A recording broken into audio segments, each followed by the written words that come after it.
Hello out there, YouTube land. Captain K-Man here with a fully loaded flight today. We're going to be taking the IEXG 737-300 up today. This is the new, much anticipated version 1.1 that fixes a lot of outstanding bugs this software has had in X-Plane 10 and also makes it a little bit more compatible with X-Plane 11. So we are at Ceilosim KJAX. This is a FSX P3D scenery that I own, and it is my first attempt to try to use FSX to X-Plane, which tries to convert FSX scenery over into the X-Plane engine here. And it did a pretty good job, minus the fact that no gates came over, so I had to rebuild all the gates here using the AutoGate plugin.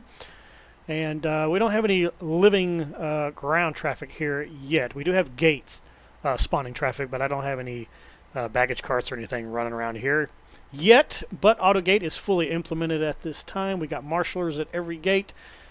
And yeah, let's take a spin around here and show you some of the stuff that we have already done.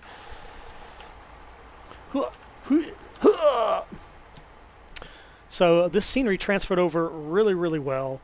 Like I said, it has a few problems, but all the 3D buildings came over really nice, right where they're supposed to be, making for a very robust and beautiful scenery addition.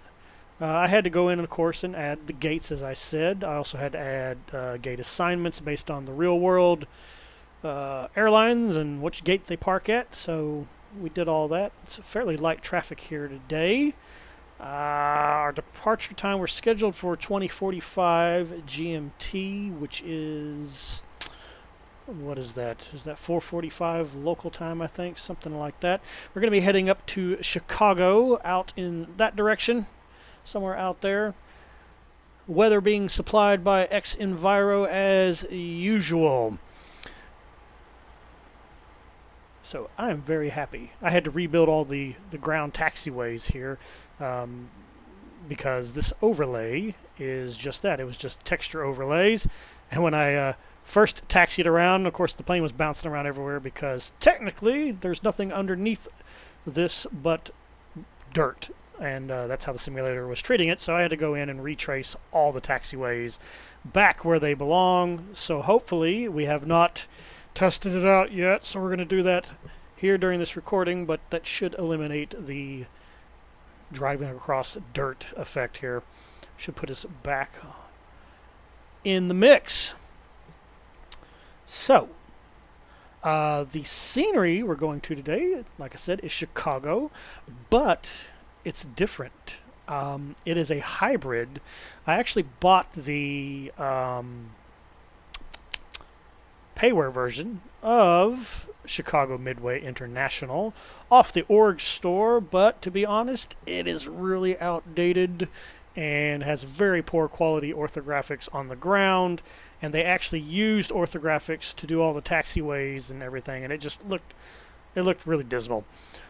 Along comes a freeware version of Chicago, which actually adds back all of the taxiways and markings and everything in high resolution. So I was like, I wonder if I can combine both together. And we did that extremely successfully. I am very happy now with Chicago Midway. It is not quite the Fly Tampa quality, but it's pretty close. It's about as close as you're going to get on X-Plane 11 right now until somebody actually makes a new, better payware. Until then, I will be quite happy with what we got. So, we are in Lone Star 1 today. Coming back down here. Whoosh. Beautiful Lone Star 1. So we are ready to zoom zip out of here. But first, we have to do the walk around. So we're going to get that done right now. And I think that's, nope, wrong. There we go. Correct. All right, so we got about a little under 30 minutes before we got to take off from here. The packs will start loading here in 15 minutes, so that gives us enough time to do our walk around here with Lone Star 1. So we're going to check the pitot tubes here on the pilot side. Both are uncovered, flags are removed. They both look to be in good condition. So we're going to move on back to engine number 1. Check out engine number 1 here. No obvious damage to the fan blades. Everything looks to be where it's supposed to be. So we'll move around the engine here, checking for any surface damage. Make sure all the panels are closed and locked into place. Yes, check, check, and check. Engine exhaust cone, no obvious damage. Looks to be in good working order. We'll move back along our wing here, looking for any open hatches. Checking the lights on the end there, looking good. We do have the winglets attached here today. No obvious damage there. Move around to the back side of the aircraft. APU exhaust port, no obvious damage. Ports are covered where they're supposed to be. Alright. We're going to bust through this Southwest truck like the Kool-Aid Man. Sliding in and under all this garbage here to check out engine number 2's exhaust cone. Looks to be in good working order. Moving around here, checking for closed hatches, any leaks, nothing there. And we will check the fan blades here on number 2. All the fan blades look to be in good condition. No chips, no bird strike damage. Back out along the wing. They're getting ready to pump in the petrol for us today once we actually get into the fuel management window. Wing tip looks good, lights look good, no obvious damage. Puffy, fluffy clouds today. Coming down along our aircraft here as we bust through more stuff. First officer side, pitot tubes clear, flags removed, no obvious damage. Access hatch for the ground team is currently open. They'll close that once we are ready to push back and all the good stuff. Ducking down under the aircraft here, we'll check the front landing gear. Taxi light, no cracks, looks good. Tires, wear is acceptable. No leaks of any kind I can see. Good. No hydraulic leaks. Fantastic. Scoot back under here to the rear landing gear. Tires are in good condition. No hydraulic leaks detected, no oil leaks. Shocks and struts look to be in good condition. Over to the other beastie. Same. No wear and tear on the tires. That is unacceptable. Shocks and struts look to be in good condition. No detectable leaks.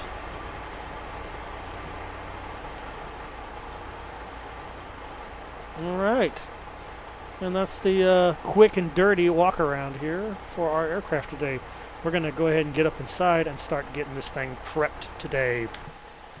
So we're currently in a cold and dark state, and that is one of the big bug fixes in X-Plane 11.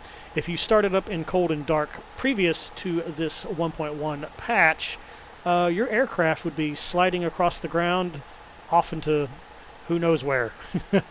So that has been fixed. I'm very happy because now we're able to start in a cold and dark startup state.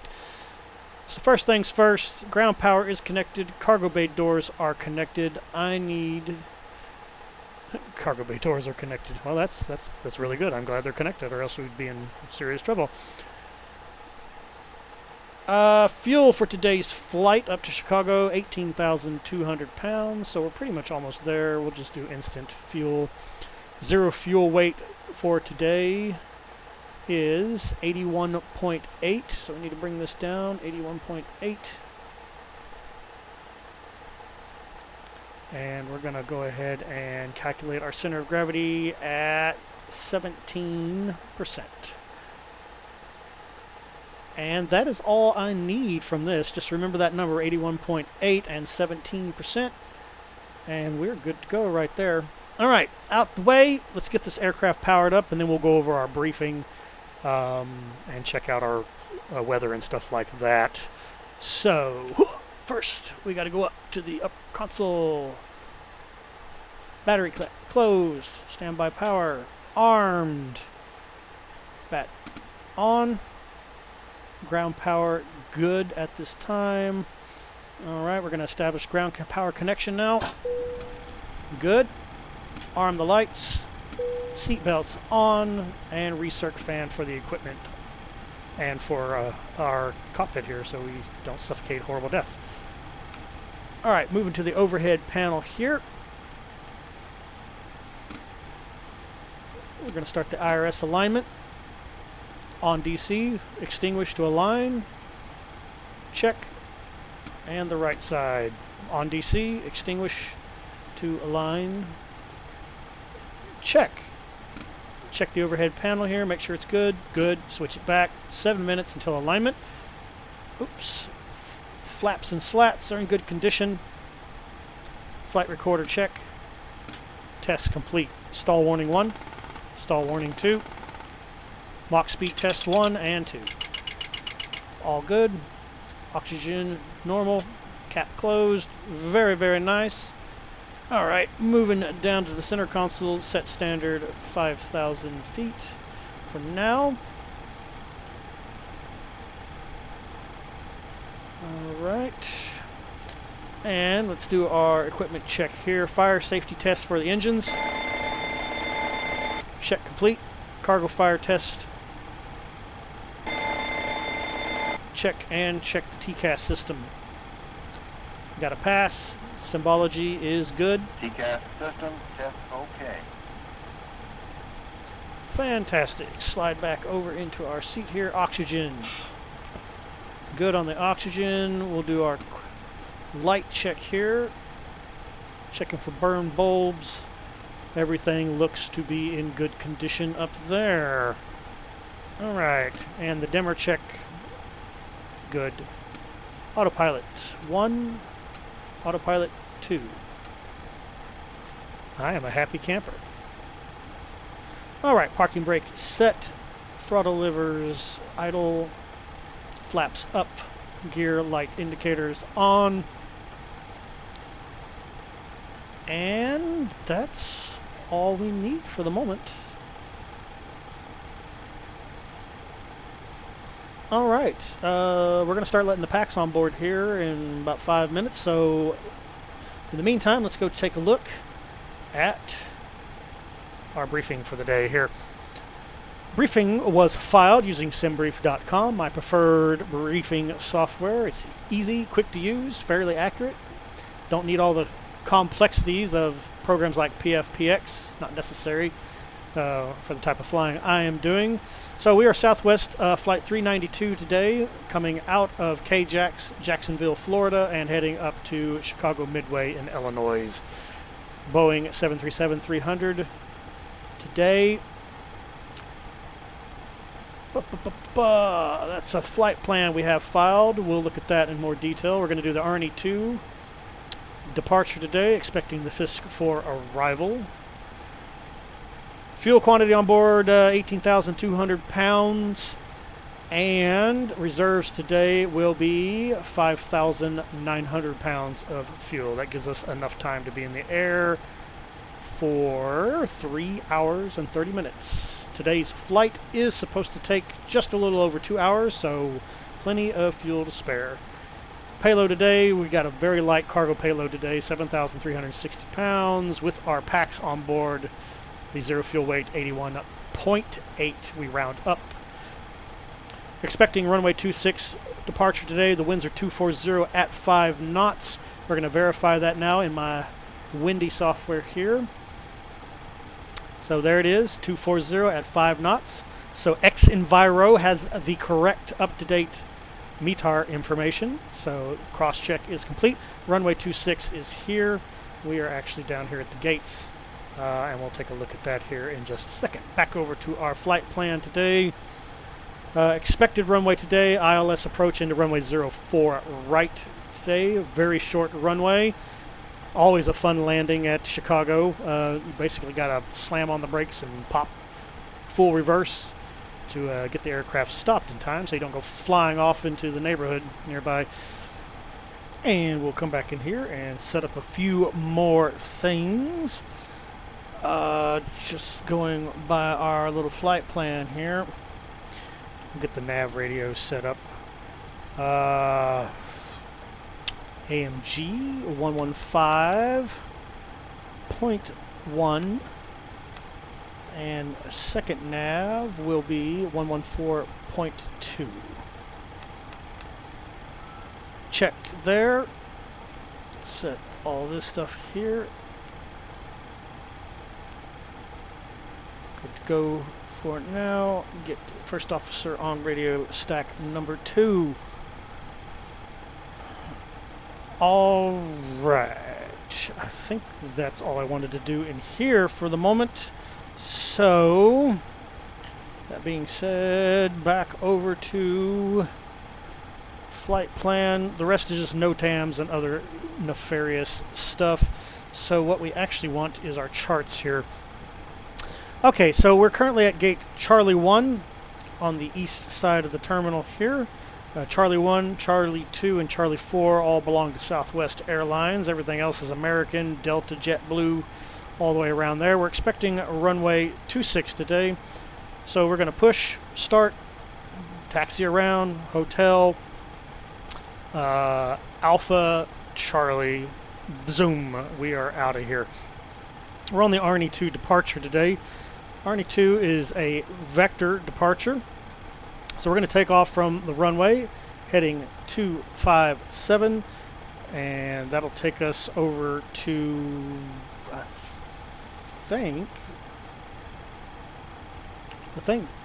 Dirte will be first, then Jedin, and then whoosh, we're out of here. Oh, wait, nope, stop, we don't want to go that way. Reverse, exit 257, right turn, vectors to Arnie, must be above 11,000 feet, and then heading 326 to AMG, and we are done with this departure today. So, pretty straightforward departure. I love it. So let's get it on here. Okay, so next up, it's time to start programming our FMC. I'm going to need my paperwork for that. Get back in here. FMC. Make sure our AIRAC data cycle is accurate. It is good till June 21st. So we are good to go. Here we are, version 1.1 confirmed. Alright, so we are at KJAX. Boop. We're going to grab the location from the KJAX GPS and plug that in down here on the IRS position. So now we know where we are in the world. And we are looking for Chicago Midway, Southwest Airlines Flight 392. Expecting a runway 26 departure today.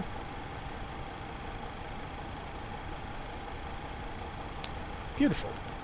Alright, now we'll get our route set up here. Departure today is the Arnie-2 on runway 26 AMG transition.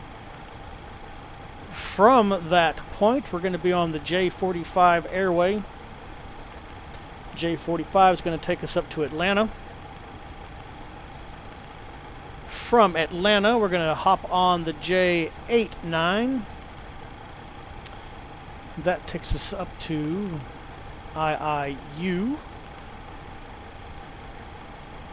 Then from there we hit up OKK Direct, and then that actually starts the arrival today.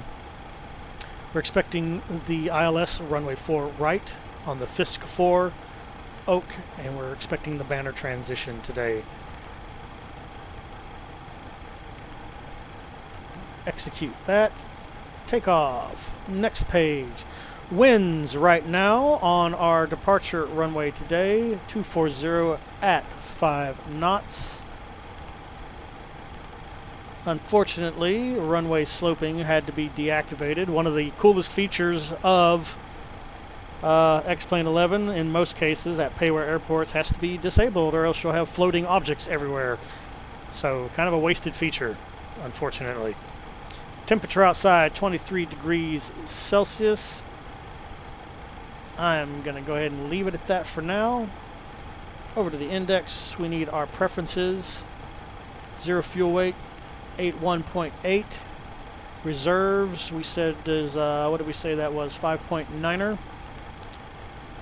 Cost index, Southwest older models, 3.6. Cruising at 36,000 feet today. Expected winds at top of climb, 225 at 4.8. Fuel on board, 18.2. The APU is not started yet. Execute.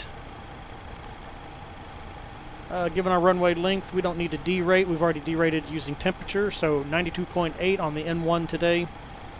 We don't need any noise abatement procedures today. We're going to be blasting off over a forest. We don't care about disturbing the birds. And our center of gravity is calculated at 17%, giving us the 3.9 trim. And here's our takeoff speeds. V2 is 133, so I'm going to go 133 plus 20. So we're going to do 153. Oop. Departure runway heading of 257 after departure. And we'll go ahead and turn on the flight directors and the auto throttle system. Packs are going to start getting on board now.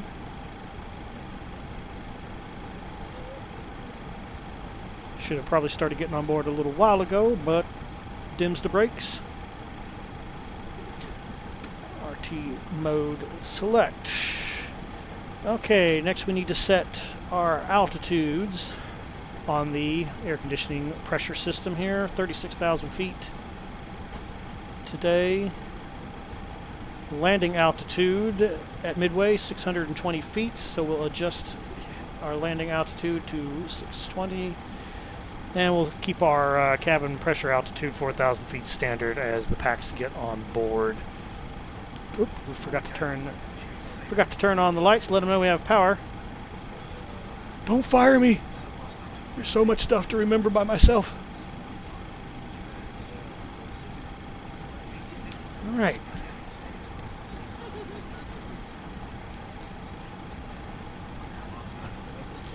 And what do you got here? Come down here, we'll reset all of our speed bug tabs here, if I can get a hold of them. Alright, there we go. Alright, let's set these guys up. 80 knots. 120, 122. There's our V-speed, our V-speed plus 20, and our V-speed is right there. So there we go. Alright, we're about 9 minutes now until pushback. We need to finish up some house cleaning here. First, we're going to connect to the sim with pilot to ATC. Jacksonville INTL information Foxtrot. File that flight plan. 2100 Zulu weather. Wind Flight light plan and variable. accepted. Visibility more than 10. Sky clear. Temperature 22. Dew point -17. Altimeter 2971. Arriving runway 31. We need Departing the runway altimeter 25. off that, 2971. Advise on initial contact you have Foxtrot.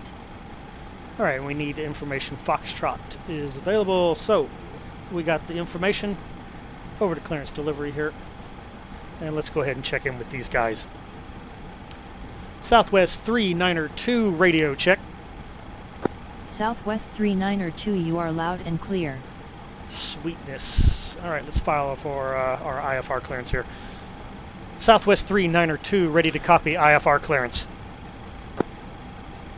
Southwest 3902 is cleared to Kilo Mike Delta Whiskey.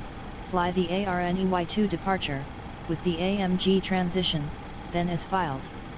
Expect departure runway 26. Maintain, 15,000 feet. Expect higher clearances 9 minutes after departure. Departure on 118.0 squawk 5520. 5520. Alright. Southwest 3902 is cleared to Kilo Mike Delta Whiskey. Fly the Arnie 2 departure with the AMG transition, then as filed. Maintain 5,000 feet. Expect higher clearances 9 minutes after departure. Departure on 118.0. Squawk 5520. Southwest 3902 read back correct. Altimeter 2969er contact ground on 121.9er when ready for pushback. Have a nice day. Altimeter 2969er ground on 121.9er Southwest 3902. All right, and we are on the flight board with ATC.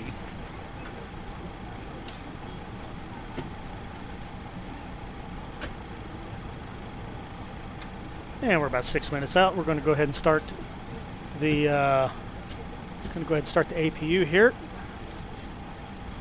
Fuel pump on. APU start. Let them know with the anti-collision light is on. Let them know we're about to power up the APU there.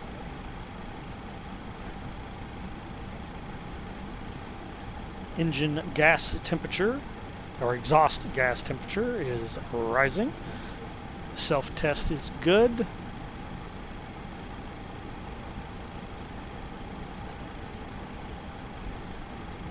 Waiting for the blue light here.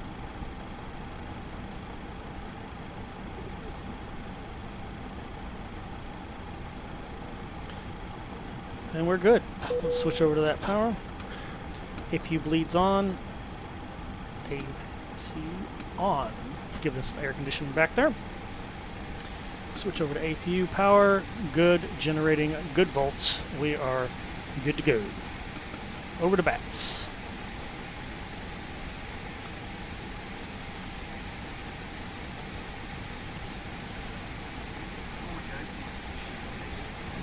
All right, are you ready for the departure brief? Yes, we are. All right, we have no MEL issues today. We are flight 392. We'll be departing on the Arnie 2 departure, AMG transition. Flight level 360 is our intended flight level today. We'll be arriving at FISC 4, expecting ILS on runway 04 right. There'll be a flaps 5 takeoff today. I'm the pilot flying. You are the pilot monitoring. I will handle radio communications and piloting the aircraft unless I become saturated, at which point you may take over radio communications for me. Safety brief here. For any issues under 80 knots during the takeoff roll, I will abort the takeoff, bringing the aircraft to a stop using brakes and reverse thrusters as required. If able, we will exit the runway, assess the situation, and taxi back for a second attempt, or return to the gate if we need to. Over 80 knots, I will only abort the takeoff in the event of an engine fire, wing fire, or cargo fire, hydraulics failure, or any other condition I deem unsafe to take the aircraft into the air. I will apply maximum braking, maximum reverse thrust, bring the aircraft to a complete stop on the runway. In the event of a fire, I will attempt to turn the aircraft in such a way that the flames are downwind. We will then evacuate the aircraft on the upwind side.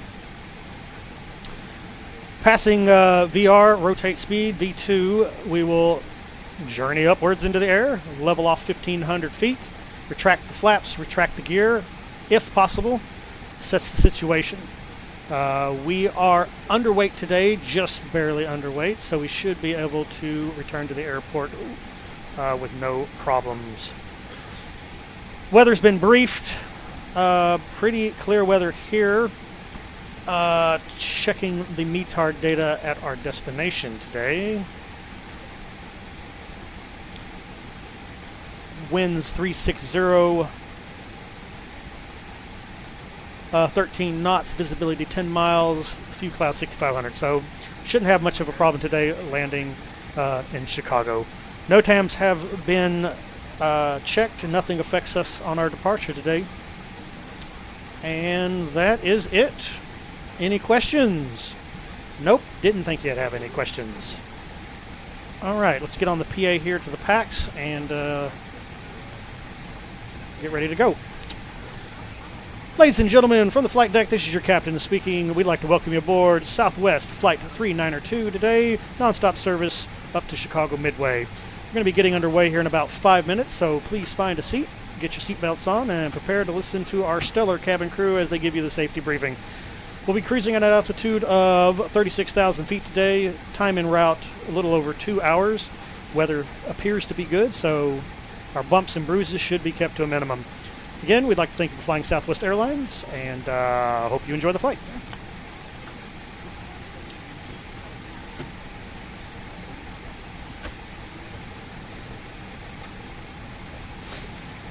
All right, we're running behind schedule here by a few minutes. Oh, forgot to turn on the emergency light. Oh, actually, no, I didn't. I had a crash. I was hoping you wouldn't notice, but I crashed the desktop for some mysterious reason. I think OSB interfered with the simulator somehow. Anyway, probe heat on, window heat on.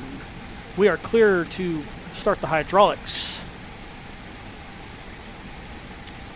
And let's get our request to push and start. Also, I need all of the ground handling equipment to walk away. Southwest 392 ready for push and engine start. Southwest 392 pushback and engine start approved.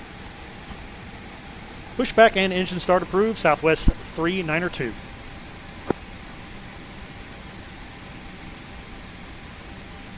And we'll disconnect the ground power, close the cargo bay doors,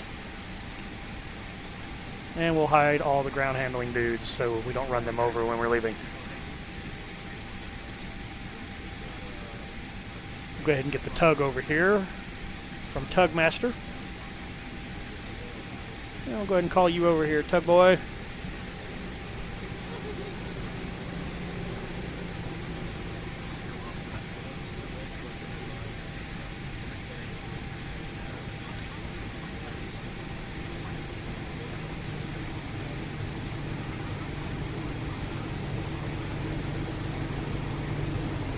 All right, he's in position. Go ahead and lock us up. You are clear to connect. We are ready for push.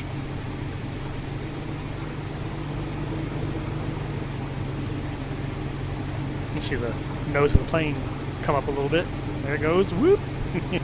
Pretty cool little feature there. All right.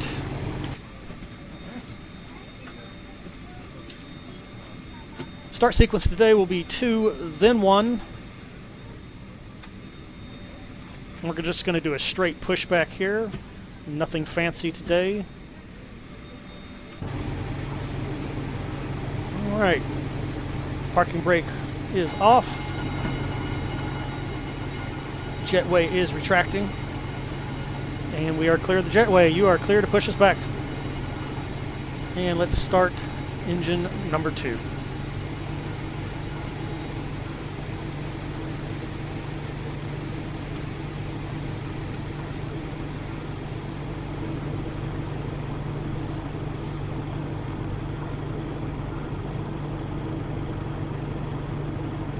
Alright, she's coming online nice, into rising. And there's 20. Fuel flow start, engine 2.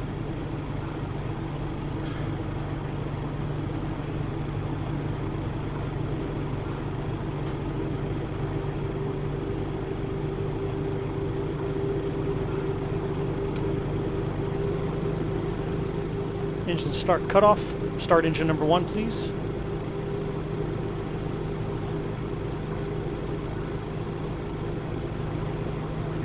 N1 is rising. And you people back there boarding need to sit your asses down.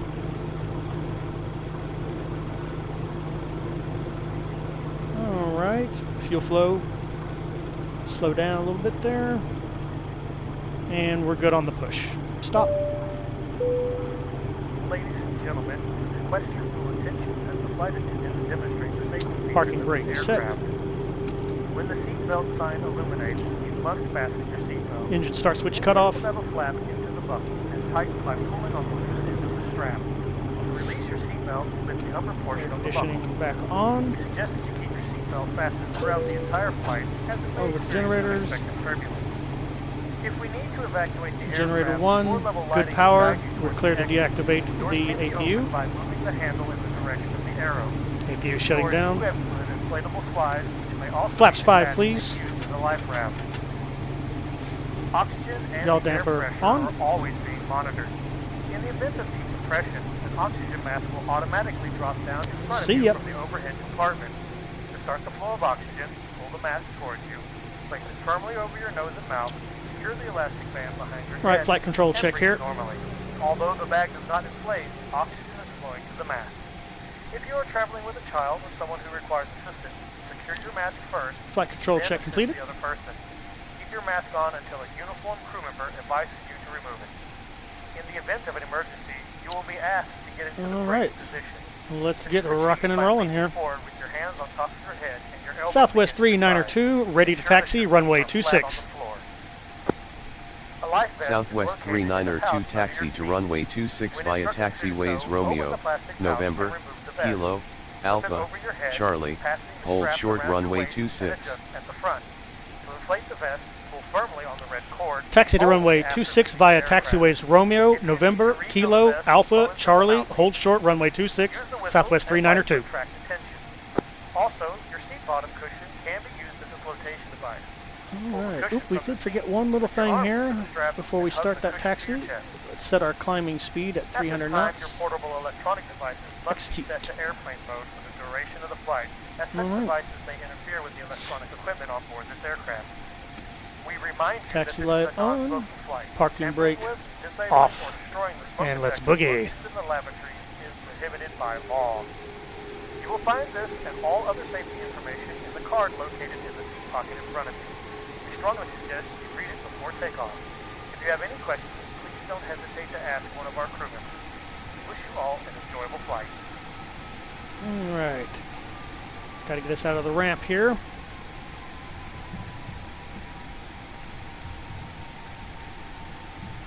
And we're going to be exiting over here. That is November.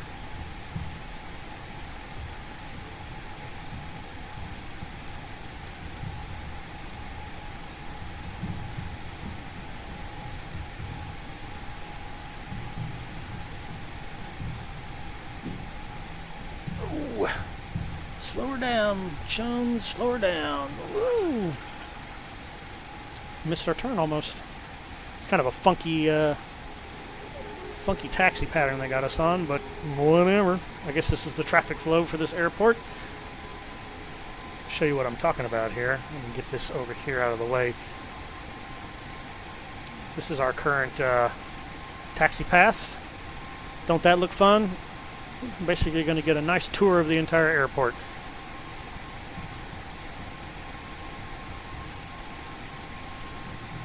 Alright.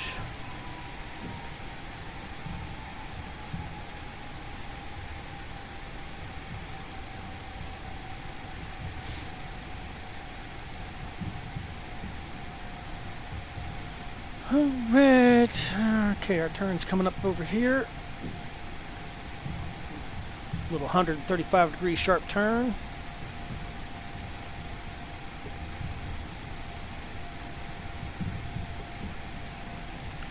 Do do do do do. And here is November. All right. Slow us down a little bit so we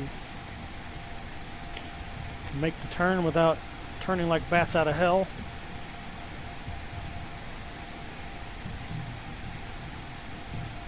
There we go. Huzzah! Beautiful.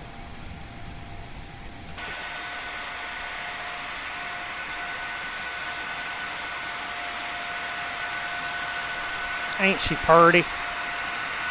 Love this airplane. Texas represent.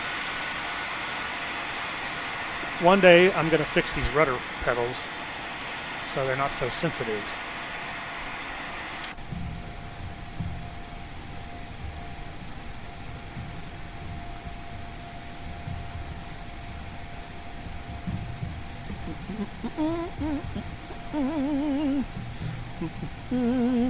We are running a new add-on.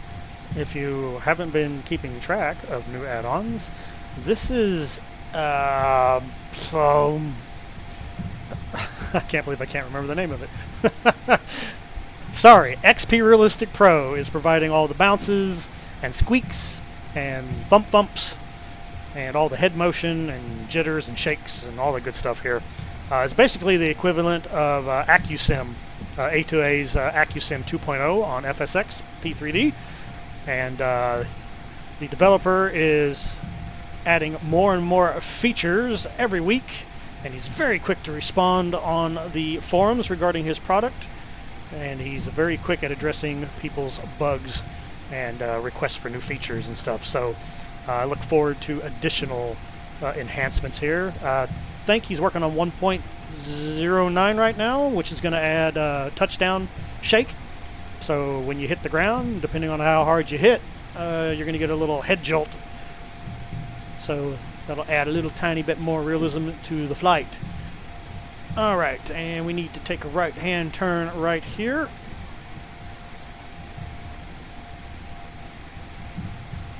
The Air Force is over there with all their F-15s. National Guard.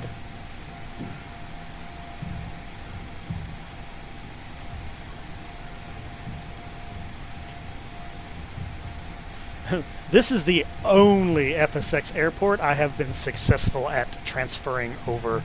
I know that there are others that work. There's a list floating around somewhere of which airports you can and can't transfer over using FSX to X-Plane. But this is the only one that I've done that was minimal hassle to get it up and working it nice and full. I'm not done yet. I just now started fixing all the night lighting, because typically when you transfer FSX P3D scenery into X-Plane, none of the lighting works. You don't get any runway lights, you don't get any taxi lights. All these taxi lights you're seeing here, these edge lights, I hand placed every single one of these. I deleted the ones that transferred over because they no longer shined at night, got rid of them, and I put the default X-Plane 11, which looked phenomenal anyway. So I got the whole light network there done, but now I need to figure out which taxiways have green center lights and all that other stuff. And then the last touch, we need to add apron lights all over the place to light up the apron. I started on that in the general aviation area and over at the cargo annex, and it looks pretty good, but there's a slight problem with me doing it at the actual terminal A and B, or A and C, I should say, because their lights are physically attached to the 3D model, and while I can click on it in Overlay Editor and delete those lights, for some reason I can't fathom, the original modeler, or maybe FSX to X-Plane did it, but it attached those lights to all the doors and windows. So if I delete the lights that are on top of the terminal, it also kills off all the doors and windows everywhere. So we're going to have to figure out something else. Alright, we are almost down to runway 26 on this epic journey across the airport. Looking lovely. Another week, this airport will be fully operational with ground traffic rolling around everywhere. Probably ground routes for World Traffic 2. And of course I'll clean up some of this stuff here. This is bleed over from the underlayment that I had to create, so I wasn't bouncing down the taxiways like a lowrider.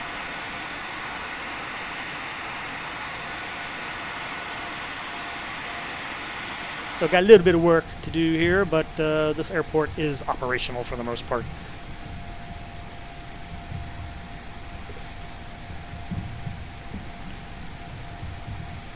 We forgot to tell the cabin crew to Cabin crew, arm door slides and cross check, please. to do that.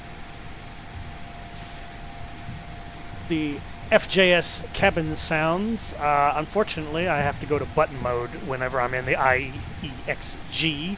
They use custom data refs for all their button flips and switches that don't correspond with the default stuff, obviously. And of course that 3DJS cabin plugin requires all the data refs from default X-Plane. to be used in the aircraft, or else you can't run the triggers. So without triggering, you have to go to button mode.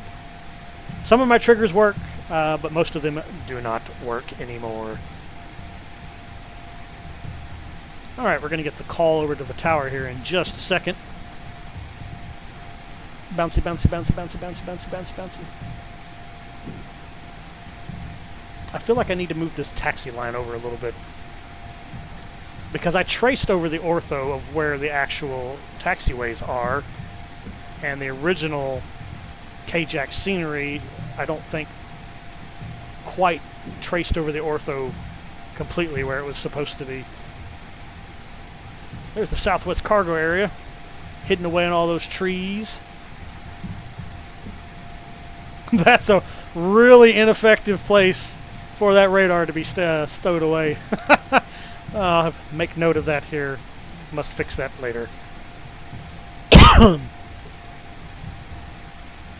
Southwest 3902 contact tower on 118.3. Have a good afternoon. Tower on 118.3, Southwest 3902.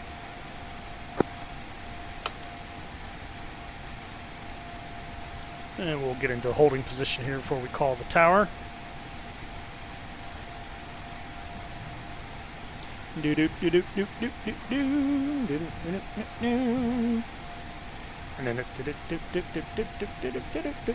forgot to do something before I taxied out here. I'll correct that here in just a second. And start slowing down to aerial planes. And there's our hold short point. Parking brake set while we get some stuff ready. I forgot to turn on the TCAS system. There we go. Now we're actively transmitting. Alright, let's get our clearance here. Southwest 3902 holding short, runway 26, ready for departure. Southwest 3902 winds are 240 at 5 knots, cleared for takeoff, runway 26. Cleared for takeoff, runway 26, Southwest 3902. Okay. Packs are on. All that stuff's good. We need to turn on our lights, beacon, weather radar system, weather radar up front. Switch over to next to view. Parking brake off. Oh, and we did forget to set our tiller trim. It should be just under, right about there. There we go. Didn't have to change it too much. All right. And then clear on the right. Clear left. I'm sitting up really high in my chair here. Let me get back down. There we go. All right. Approaching 2-5. It's 2-6, lady. Your magnetic variance is off.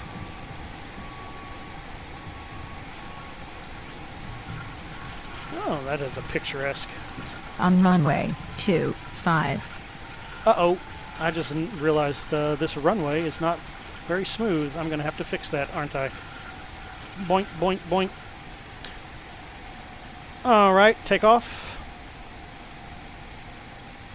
There we go.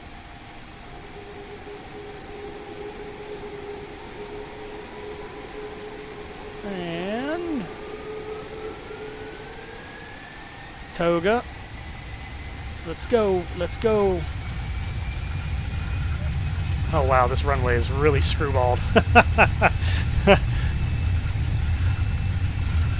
It's a bumpy ride.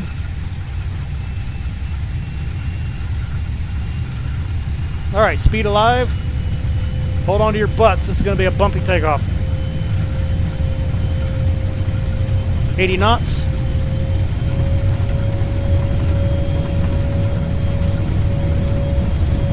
V1. Rotate. Positive rate. Gear up.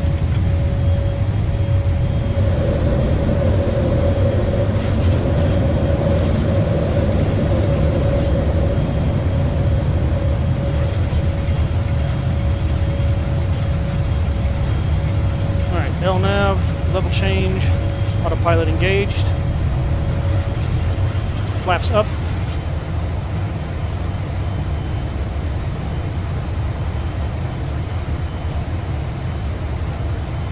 stow the gear, Southwest RTO off. 392 turn right heading 343 cleared current position direct Kimmel then as filed. Heading 343, clear direct Kimmel, then is filed, Southwest 392. Southwest 392 contact departure on 118.0. Enjoy your evening. Departure on 118.0, Southwest 392.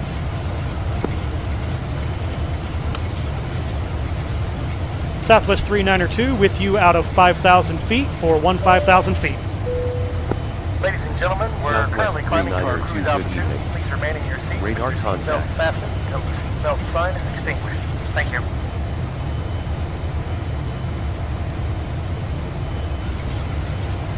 Alright, let's speed her up here. I don't think I have any speed restrictions, nor altitude restrictions. Nope. Alright, so 250 it is. Zoom, zoom, zoom.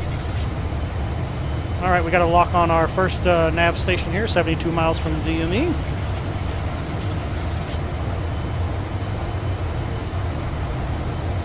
Taxi light can go off. Flight switches to normal. Ignition both. Yeehaw!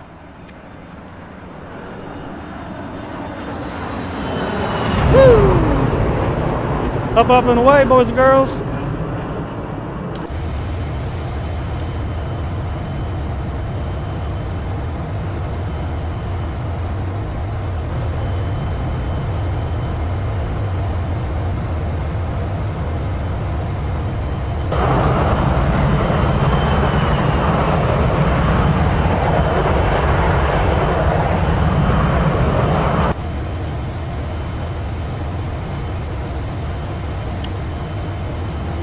Up on 10,000 here.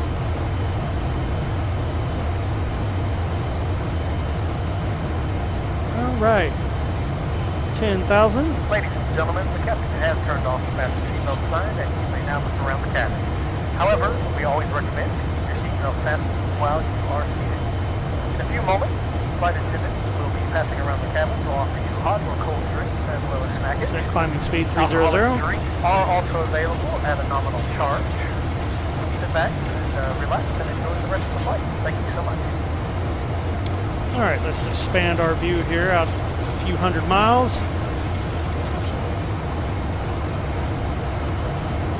There's our little weather radar taking a look out in front of us. Looks like we got a little bit of rain up here, but we're going to be over it by the time we get to it.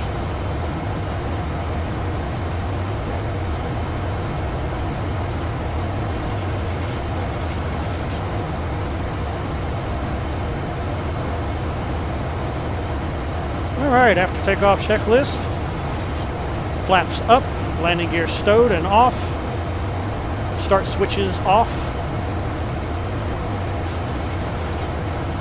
After takeoff checklist complete.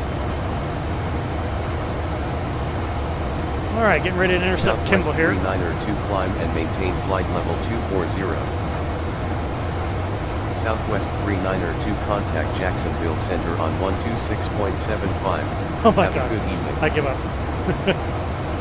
Climb and maintain flight level 240, center on 126.75. Take care, Southwest 392.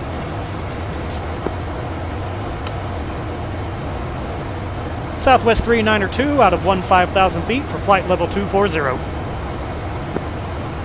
Southwest 392 good evening. Radar contact. Yay! We did it! We did it! We got 240.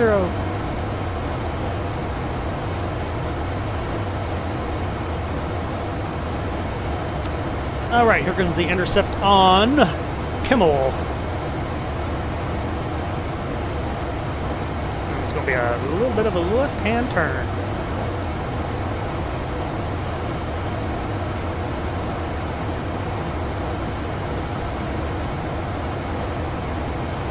Gorgeous, gorgeous, gorgeous scenery and weather. Love it.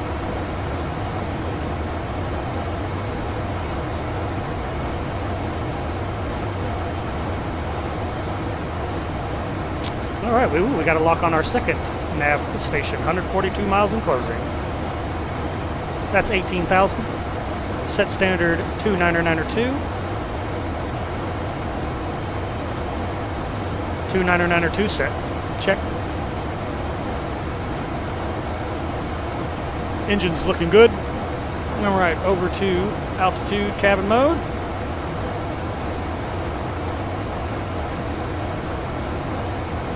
And we are good to go. I actually like to know where my position is. There we go.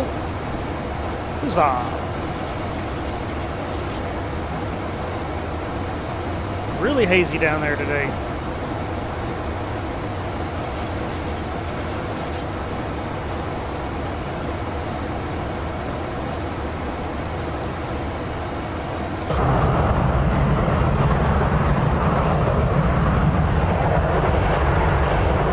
Ain't she beautiful?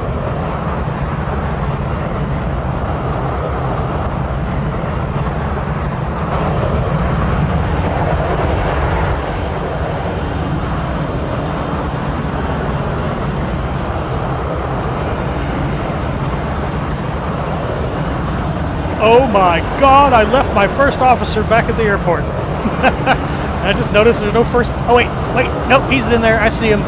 He's just hard to see. Southwest 392 climb and maintain flight level 320. Let's see if we can get it this time. Oh, too far. Climb and maintain flight level 320, Southwest 392.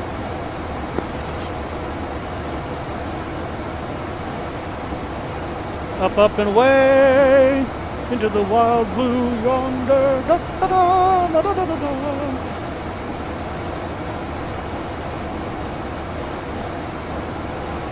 Let's go check out Pilot to ATC here. So here we are screaming across northern Florida. Zoom out a little bit, switch to terrain mode. So we can tell what streets and places are underneath us. More. Oh, we have officially left Florida. Sweet. Super sweet. Heading on up through Georgia, heading for Atlanta.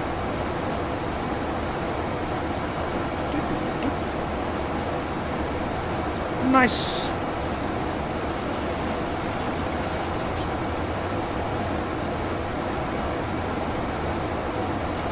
All right, passing flight level 260. Mach switchover. Increase to 0.79. That'll be our cruise for the day.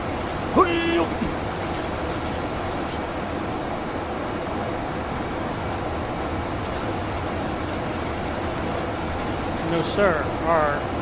Whoops. Screwed that up. Try that again. I believe it's /7.8. Nope. 9. Execute.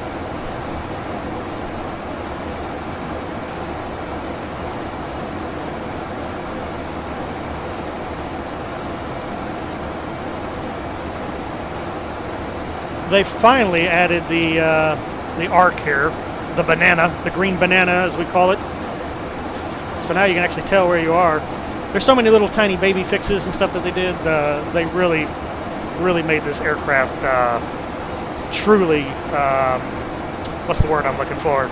Study level with this. So this is truly study level here. If only we could get a 700 and 800 next generation. AMDG, I'm talking to you. Hurry up, stop dragging your feet. There's more than one simulator out there.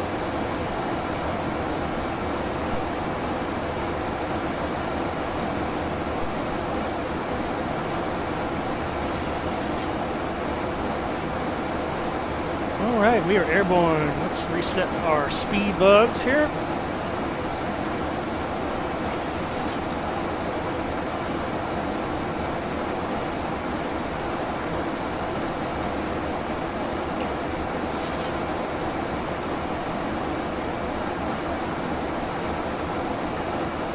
And that is pretty much it for the takeoff portion and climb up to cruise level. Won't bore you with the long details into Chicago as usual.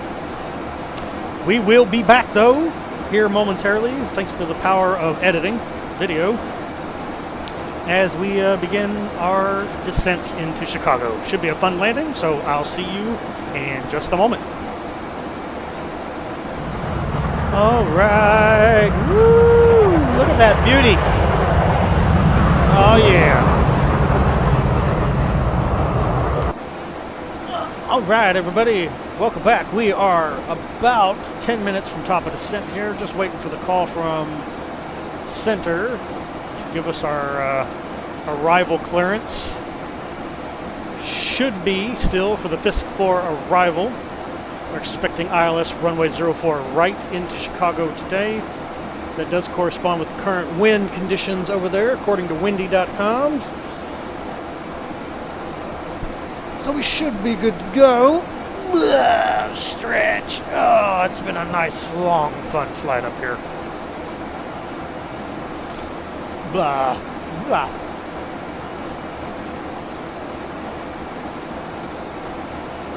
This is going to be a fun little plummeting dive here. Since we need to get below 18,000 feet in just under 60 miles, I think, once we start our top of descent.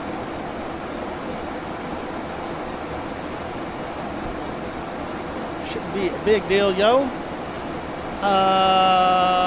Let's see here. What do I want? I want to look at this stuff here. So there's the wind flow coming in off the lake there. You can see it's pretty much coming right straight at 040. But what I need right now is my charts. And we're going to load up Chicago real quick. Get rid of that. All right, the FISC 4 arrival here. Expecting below flight level 200 as we come up on Kokomo. Gotney below 180. Expect to cross FISC at 11,000 feet. Vec, Aussie all the way down in here, and we are landing on 04 today, so we will cross Haley at 6,000 feet, then hit a course of 278, heading on out to vectors for the final 204. This is our arrival today. So we need to, let's start getting set up for descent, shall we? Okay, first things first, final approach course is 047 today, so we'll set that on both course knobs.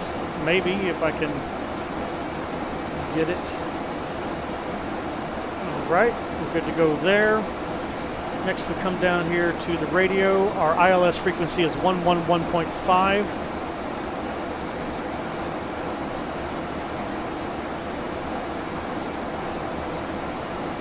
Set that on both radio stacks. All right, we're good to go there.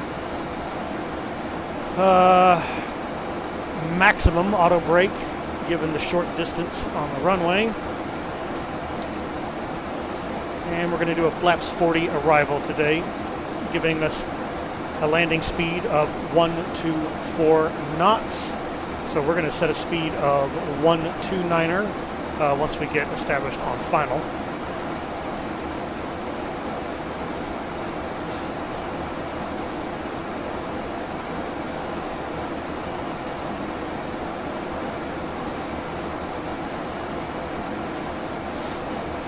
Okay.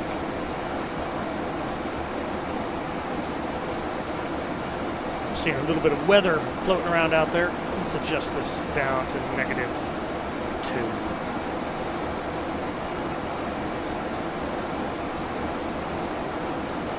All right.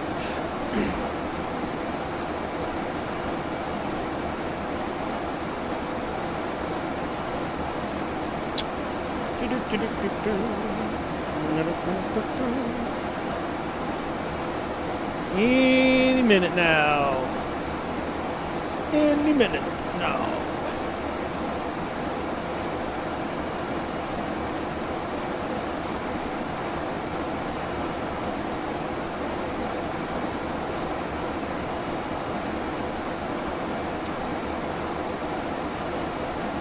see here, we're tracking very nicely right now along the 356 degree radial here. 230 miles out from the airport, should be on the ground in 32 minutes, top of descent in less than 7 minutes. Coming up rapidly. Should get it just as we pass Indianapolis. You can see that creeping down on the map there.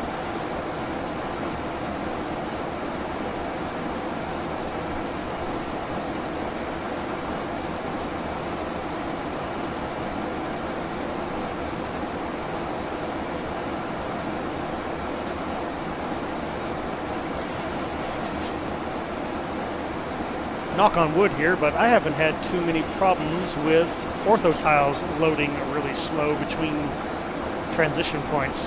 I probably just cursed myself, and we'll probably see a giant stuttering slowdown mess here any moment as it starts to load the tiles around the lake. I wish Ortho4XP would not do that. That is the only downside I've seen to Ortho4XP, apart from having no seasons, but seasons isn't a really big deal for me. I mean, it's only wintry 3 months out of the year, so the rest of the time it's pretty much green. Maybe turning golden for a month.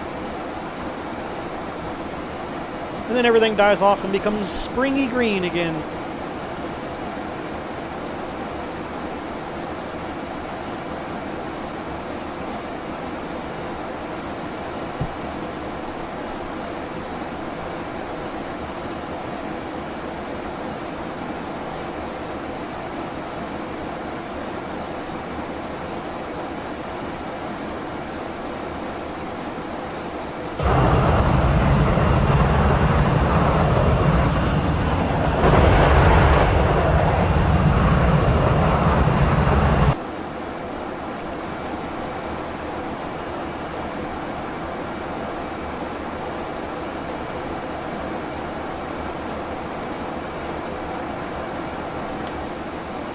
We may end up getting one of those really nice dusk landings here. That would be very cool.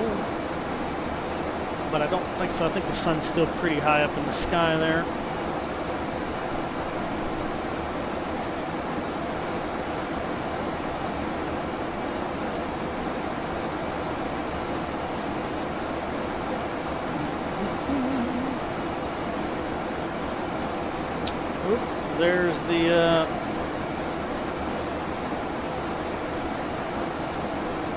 There's the beginnings of the arrival point for the Fisk 4. So, should be getting a call any moment now. Any moment now. Waiting to descend. Any moment now.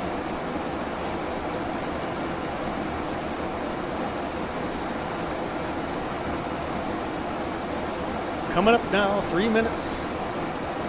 Just past Indianapolis.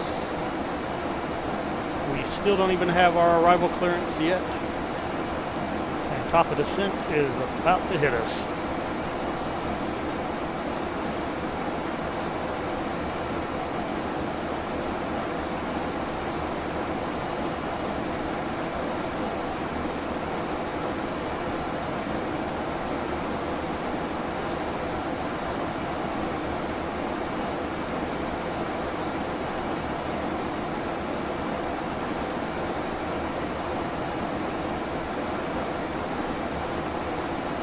Southwest 392 expect the Fisk 4 arrival for the ILS approach to runway 04 right with the banner transition at Chicago Midway International cleared direct Kokomo.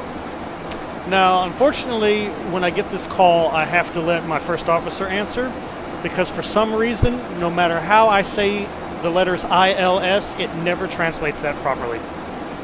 Expect the Fisk 4 arrival for the ILS approach to runway 04 right with the banner transition cleared direct Kokomo Southwest 392.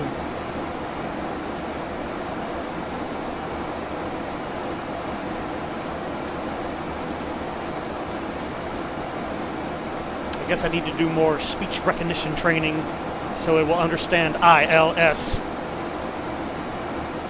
And if I try to say it, and it always gets it wrong. It gets it wrong every single time. The translation is hilarious. It's hilariously bad. I don't know why it has such a hard time understanding ILS coming out of my mouth, but it does. Maybe Dave can chime in on what I'm doing wrong. Alright, so we got our clearance arrival. We do not have our clearance to begin descent yet. We are less than 2 minutes from top of descent here, according to our current speed. And our first radar restriction, actually I think they're going to clear us to an altitude first. But we need to be below 18,000 feet by the time we hit Gotney. I'm going to go ahead and start reducing the range here. Take it down to the 40-mile range.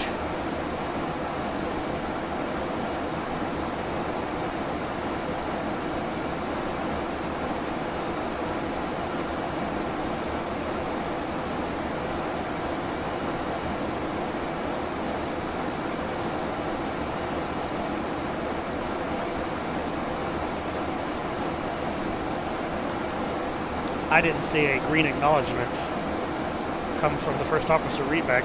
All right, I'll give it a shot here. Expect the FISC 4 arrival for the ILS approach to runway 04 right with a banner transition. Clear direct Kokomo, Southwest 392.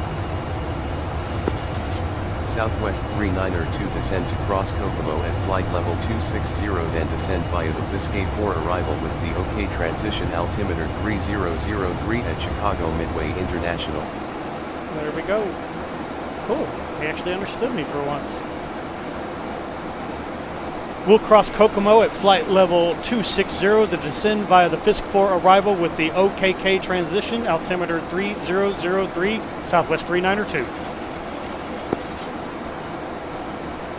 All right, there's our clearance permission, and we're going to go ahead and boom, start heading on down.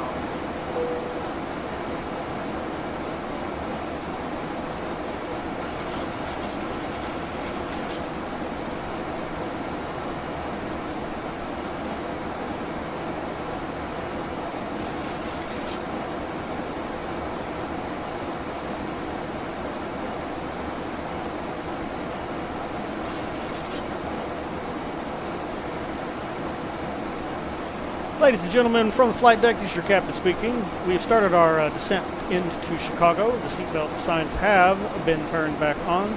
Please return to your seat and fasten your seatbelts at this time.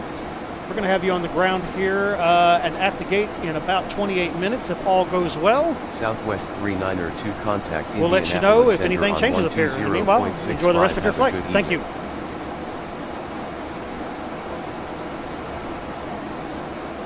Center on 120.65 Southwest 392.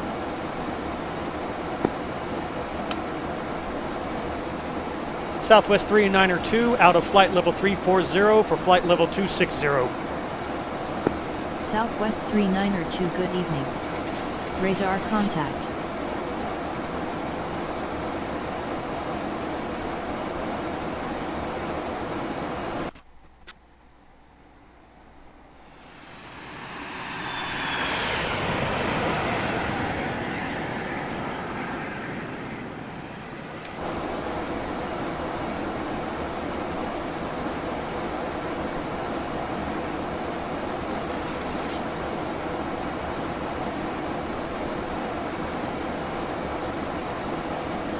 Alright, making good progress coming on down.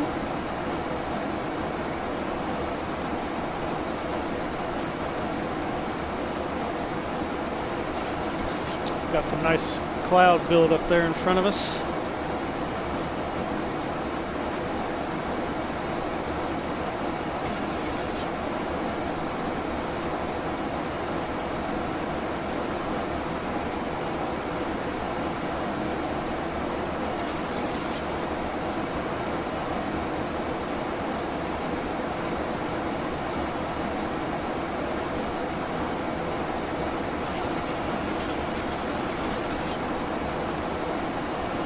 There goes the transition load.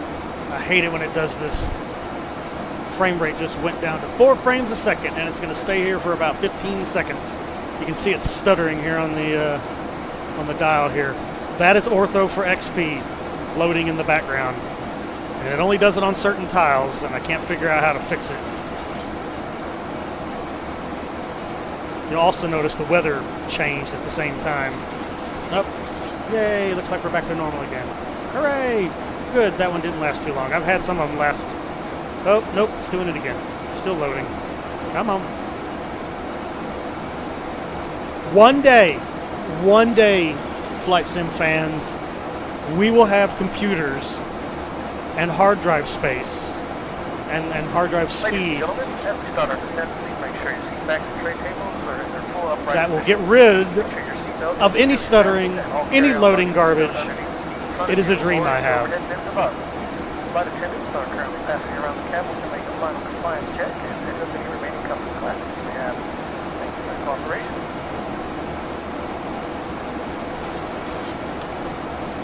Right, down we come. And leveling off at flight level 260. As soon as we cross Kokomo, we will start a rapid descent below 18,000 feet.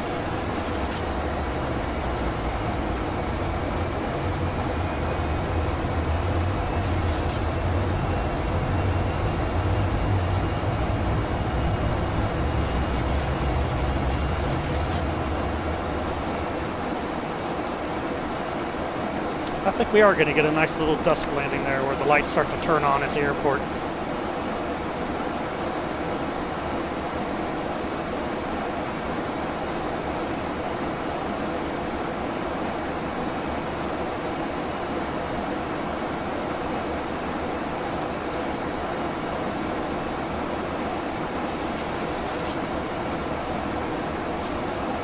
Okay, let's see. According to our charts, 04 right.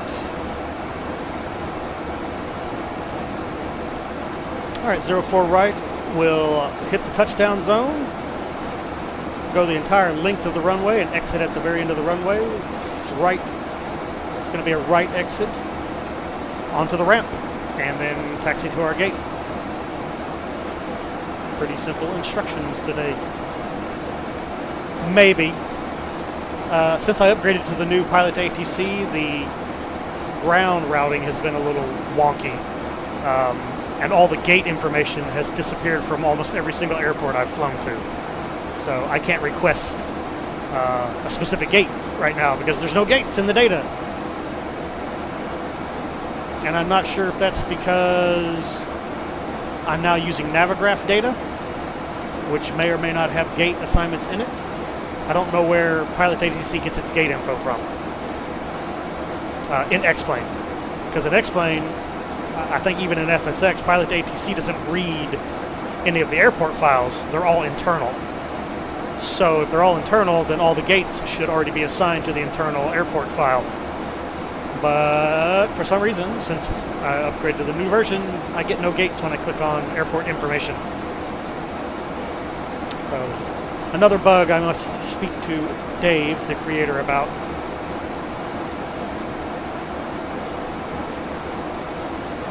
Okay, 1.8 miles. We're going to rapidly descend it down to 10,000 feet from here. Going to set our airspeed 280 for the descent, and away we go.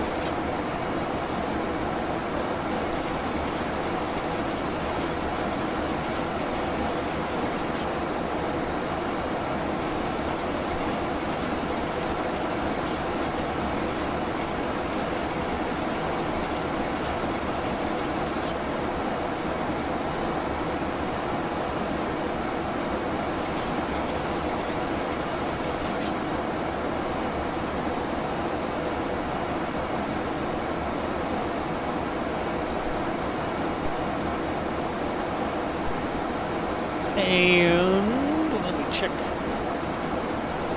airport weather. Our altimeter will be 3004 today. 3004.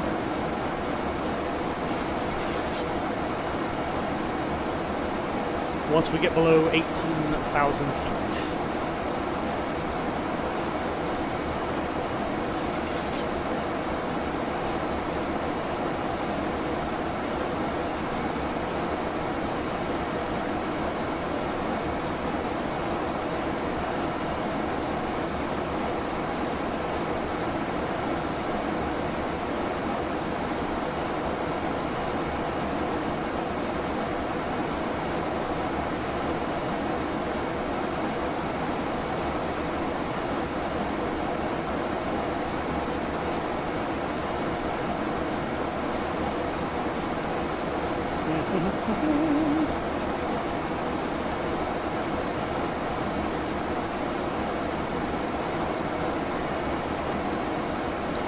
We're to expect 11,000 feet at Fisk right here. And I am not going to achieve that currently.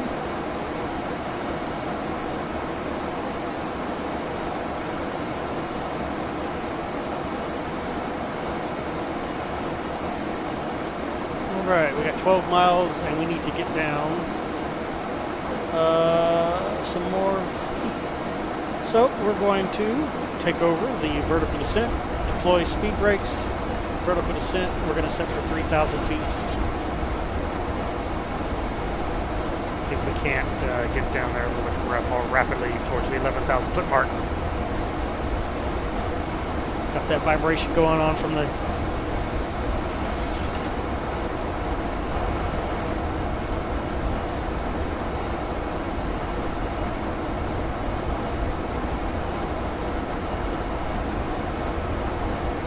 they are. Speed brakes popped open.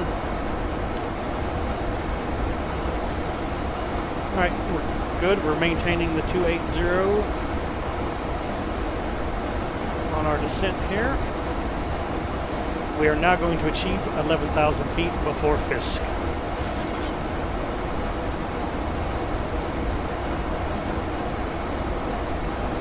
And what did we say for our weather? 3004. That's 18,000 feet. Set pressure 3004.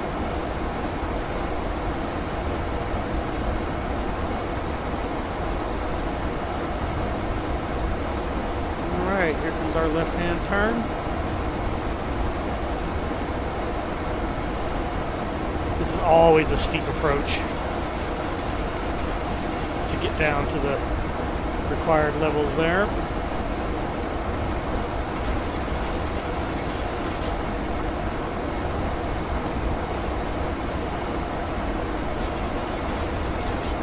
Oh look, it's the old prepared 3D version 3 problem where the clouds rotate to face your aircraft. I hope xEnviro one day figures out the same techniques that Rex and Active Sky utilize to stop cloud rotation from happening.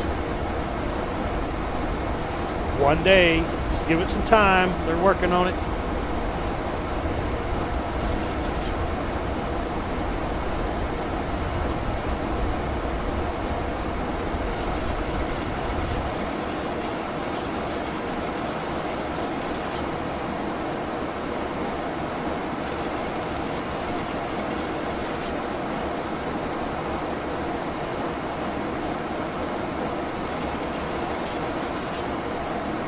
There we go.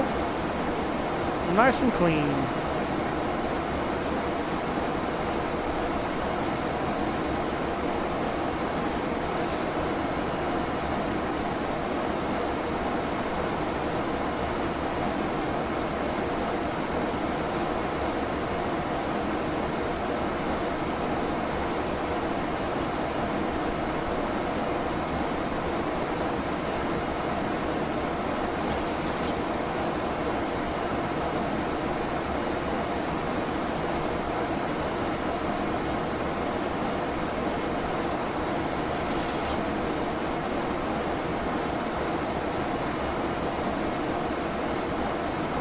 Okay, what's our initial fix altitude? 5,000 feet. Missed approach altitude today is 2,600 feet.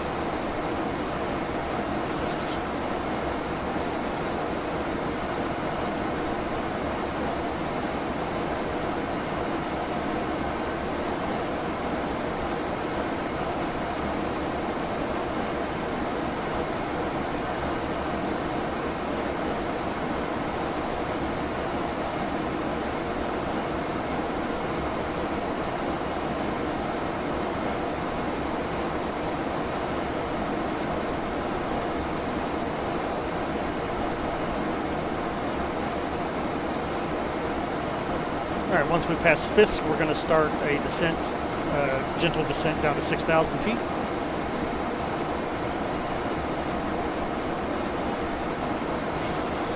A little bit of dark, rainy clouds here.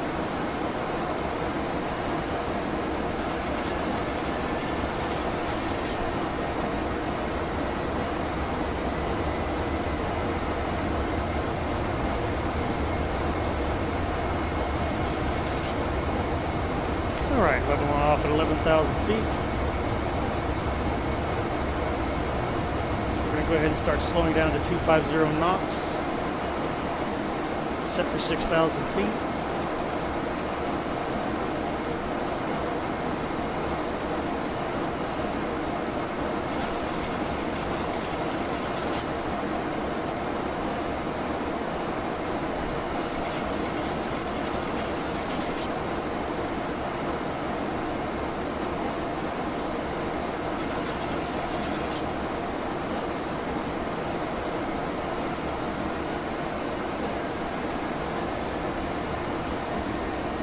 We'll do a nice gentle 500 feet per minute descent.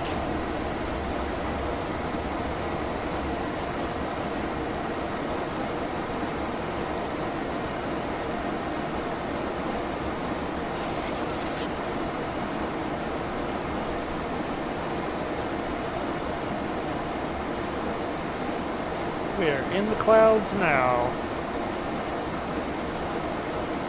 Oh, looks like we're breaking out.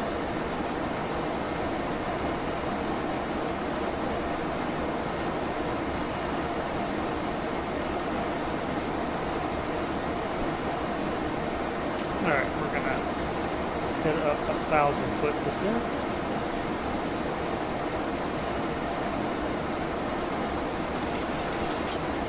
There we go, that'll get us at 6,000 feet, just shy of Aussie.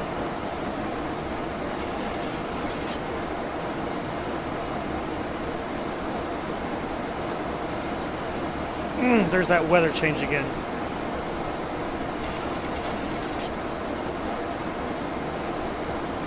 I was hoping it was going to do that. That's xEnviro is not supposed to be doing that. And when it did that, my performance dropped. So I'm glad it did that, because now I can take that video clip and send it to xEnviro and be like, WTF, guys. All right, 10,000 feet.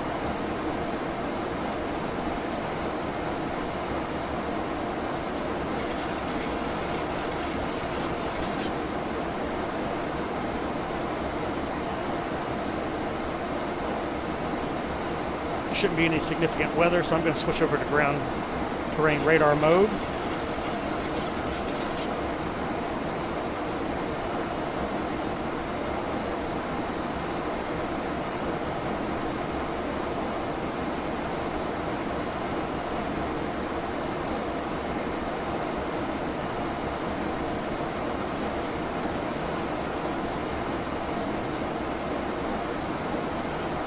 Boy, it is being a little bastard right now.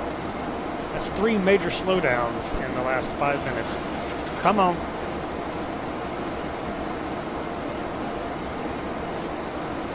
I think I have a double whammy here. I have xEnviro doing the weird weather load-in, which drops performance suddenly. And then I have the Ortho4XP tile issue.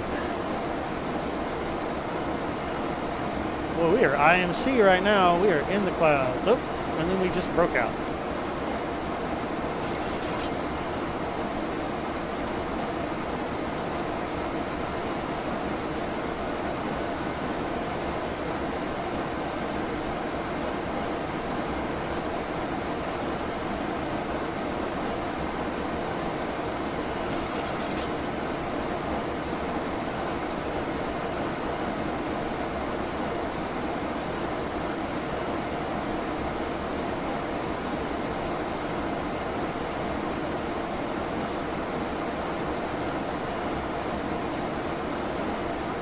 It is a hazy sundown.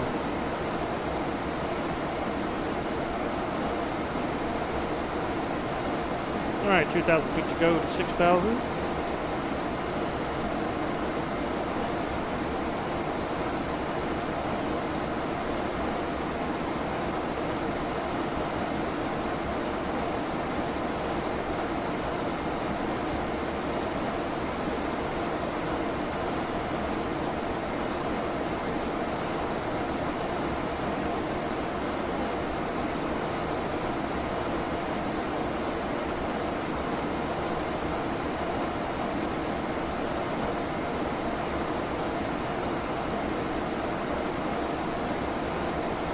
Very, very hazy. Almost too hazy.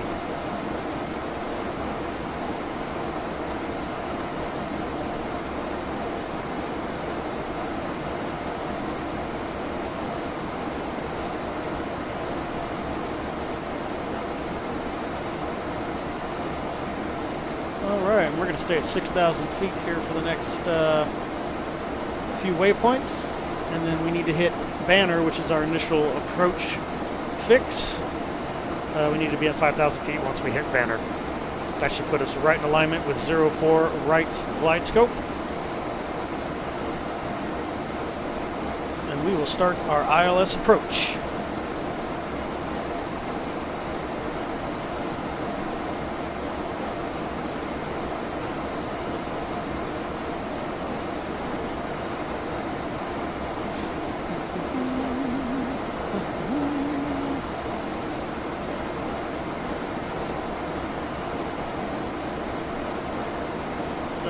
Night lighting is probably going to start kicking on here soon.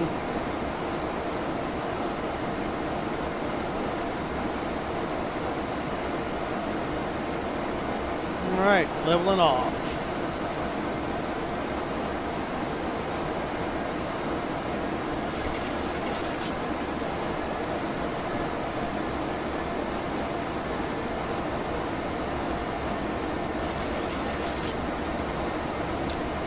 Right, approach checklist.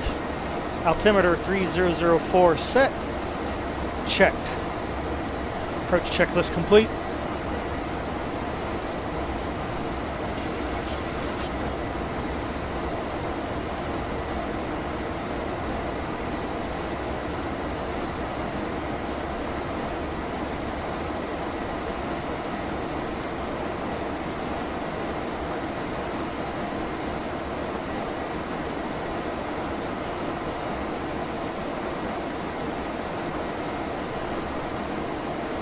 Looks like some of that haze cleared out.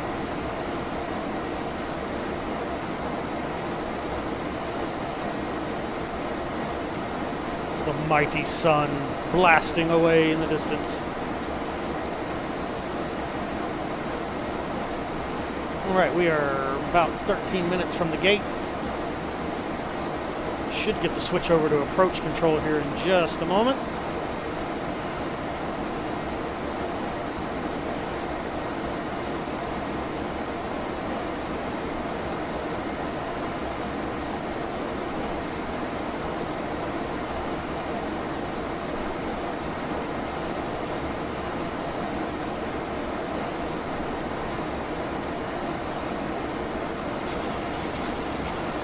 Alright, here's our westbound turn towards the initial approach.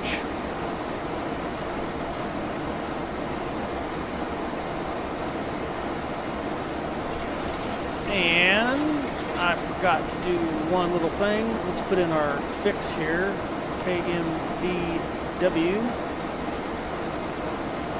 Final approach is 047, and I'm just going to set up a 10-mile ring here so I know when to drop my gear down. And that's to be sufficient. You just saw it appear right there.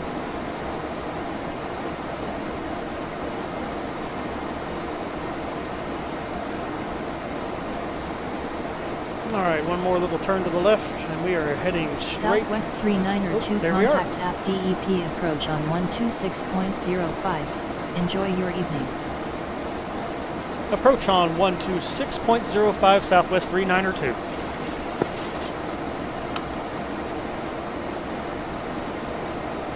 Southwest 3902 with you at 6,000 feet. Southwest 3902, good evening. Radar contact. Continue descent via the Biscay for arrival. For the ILS approach to runway 04 right with the banner transition at Chicago Midway International. Alright, let's see if the guy understands me here. Continue descent via the Biscay 4 arrival for the ILS approach to runway 04 right with the banner transition, Southwest 3902. 3902 weather Nope, is he not didn't understand currently me. available for Chicago meets. Chicago Midway International is reporting clear. We will Visibility descend is to 5,000 10 feet. miles. Winds are 010 at 9 Slow to knots. 240. Current altimeter is 3005. Chicago meets advising runway 36. Left traffic approach frequency is 118.4. Thank you, Southwest 3902. I didn't ask for any of that, but whatever, bro. Whatever floats your boat. It translated into that, what I just said, it translated it into continue descent via the Fisk 4 arrival for the numbers approach runway 04 right 9.3.73902. So it completely like got stupid and didn't record anything I said after ILS was mentioned.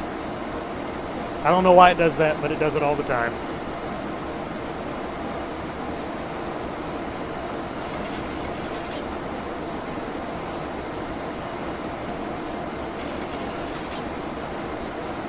Right, we're going to turn on the nav1 beacon, which unfortunately has not been modeled in the 737-300, but I turn it on anyway out of habit. Once I get established on the ILS beam, I would start getting a Morse code signal that I could audibly hear when I turn on the nav1 audio. Beep, beep, beep, beep, beep, beep, beep, beep, beep. But unfortunately, unlike the PMDG, it is not modeled in the IEXG 737. All right, we are picking up the ILS signal now at 24 miles out.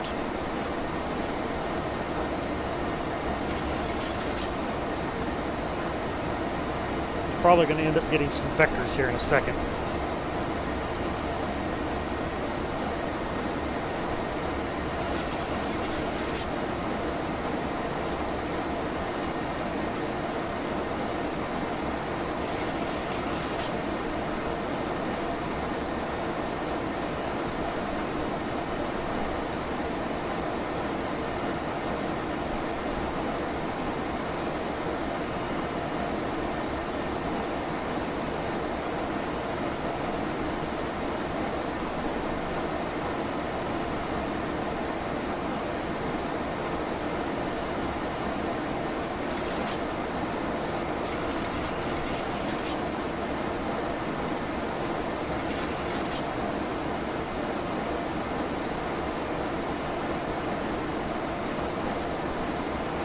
All right, we're going to reduce speed to 210 knots.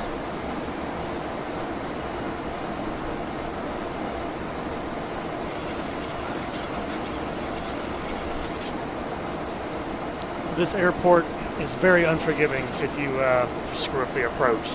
So that's why it's one of my favorite airports to fly into and out of.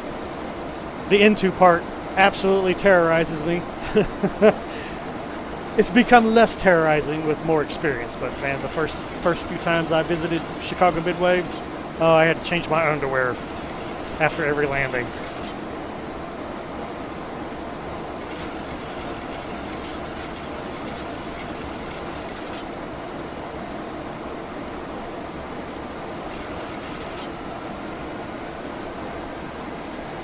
Okay, we shouldn't have to use speed brake anymore, so I'm going to go ahead and arm the speed brakes for our landing today.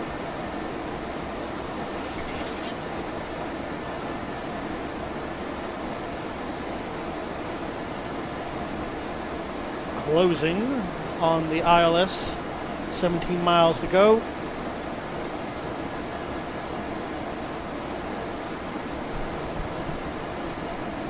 And I shouldn't have to fly vectors, I should be able to just set directly. As soon as I pass this waypoint here, I will close the path of discontinuity here.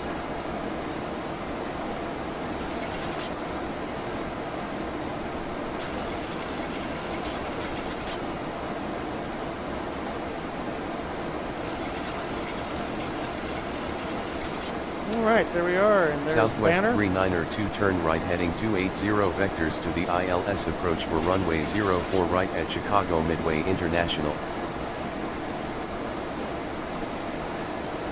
Heading 280, vectors to the ILS approach for runway 04 right, Southwest 3902.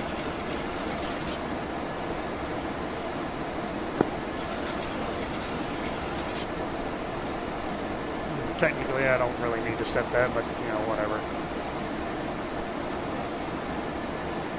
We'll make him happy.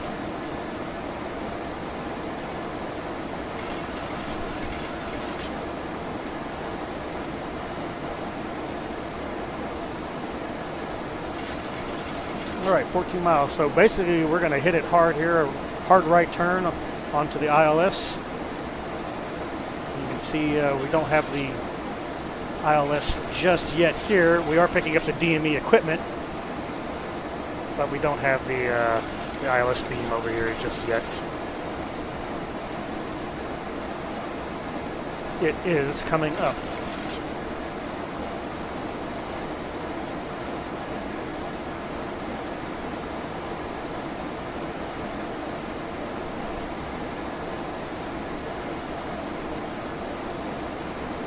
All right, decision height for today's landing, 200 feet.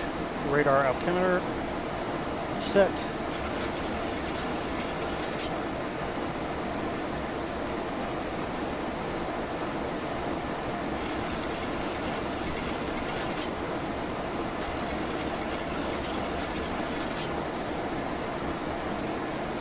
Looks like we got a slight tailwind right now.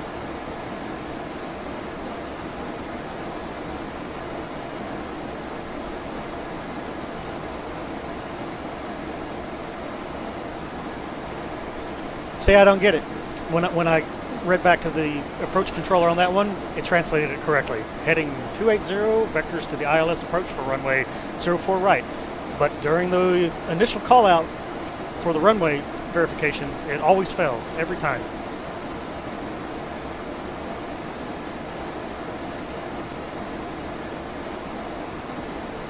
Every bloody time.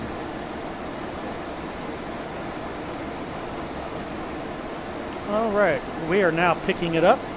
There's the ILS beam. We're going to turn into it here.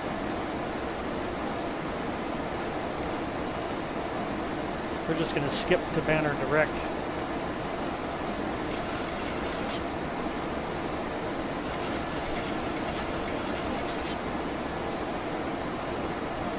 Unable cruise. I don't want to cruise. All right. Go ahead and turn on full lighting here since it's getting dark outside. Advise the cabin crew to get their butts on the ground. Cabin crew, take your seats for landing, please.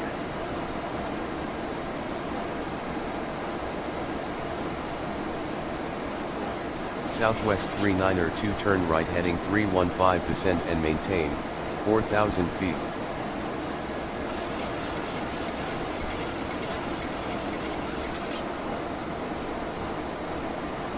Heading 315, descend and maintain 4,000 feet, Southwest 392. Arm the localizer. Southwest 392 cleared for ILS to runway 04 right, fly heading Flaps 020 until established on final.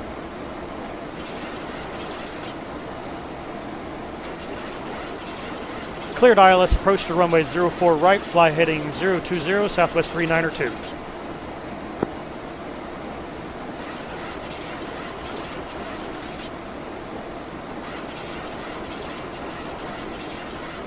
Flaps 10.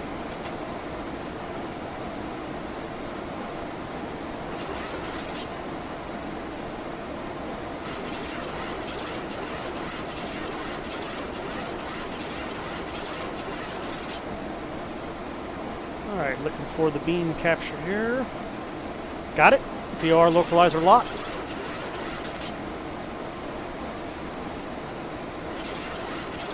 Southwest Set course 392 047. altimeter 3005 at Chicago Midway International Contact Tower on 119.45. Enjoy. Altimeter 3005 at Chicago Midway International, tower on 119.45, Southwest 392.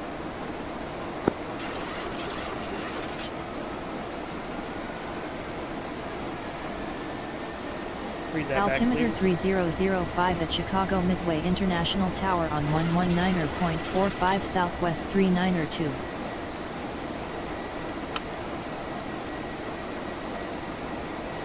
we go. All right, setting final approach speed 129 knots.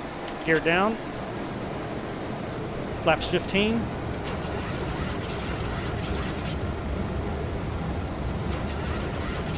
Set approach mode. Flaps 25. Flaps 30, please.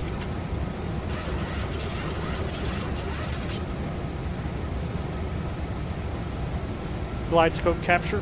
Flaps 40.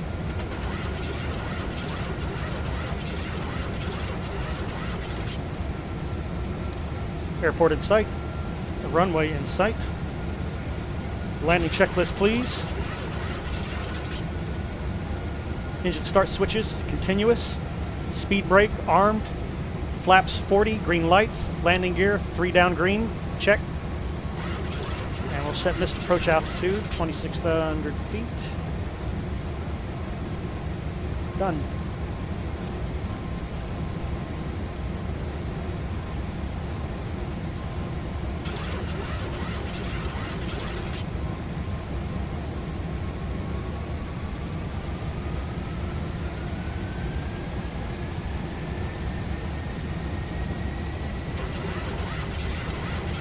This is the hybrid airport that I was talking about earlier when we were back in Jacksonville.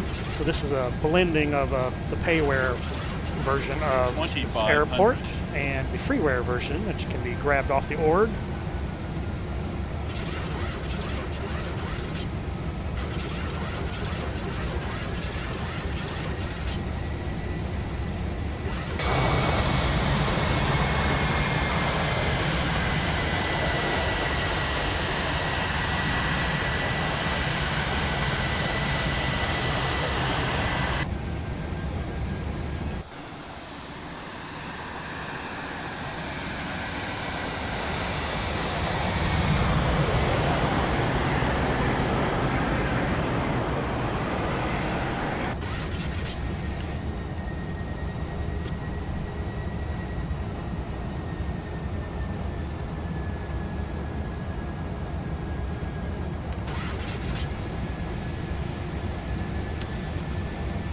Got a little bit of crosswind there, a little 13 knot crosswind. You see the aircraft's kind of crabbing into the wind there a little bit.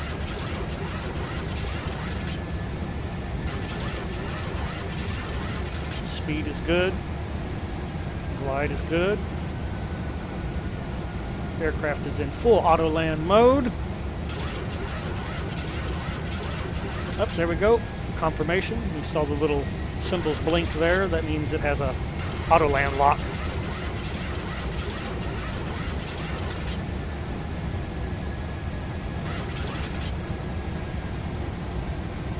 Love X-Plane 11's auto gen system. All that OSM data providing real building heights and locations.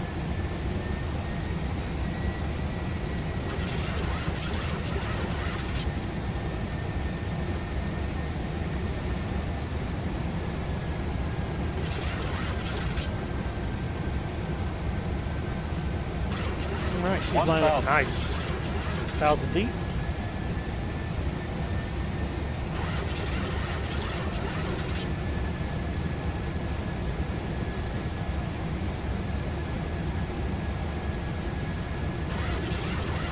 Southwest 392 winds are damn, I forgot to check in. 014 knots cleared to land runway 04 right.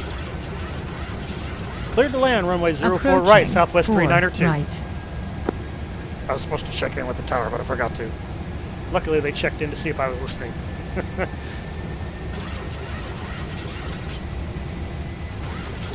right.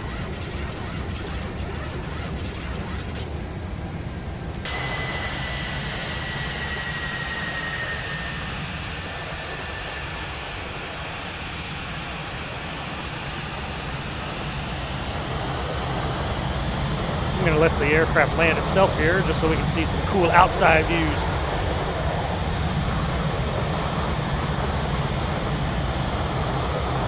Or will I? No, I'll land it.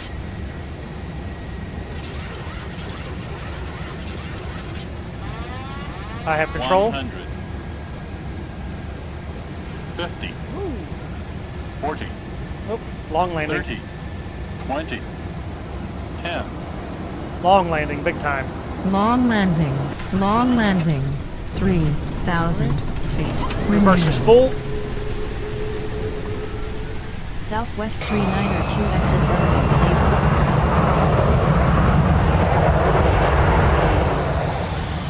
And we'll just seal those back up.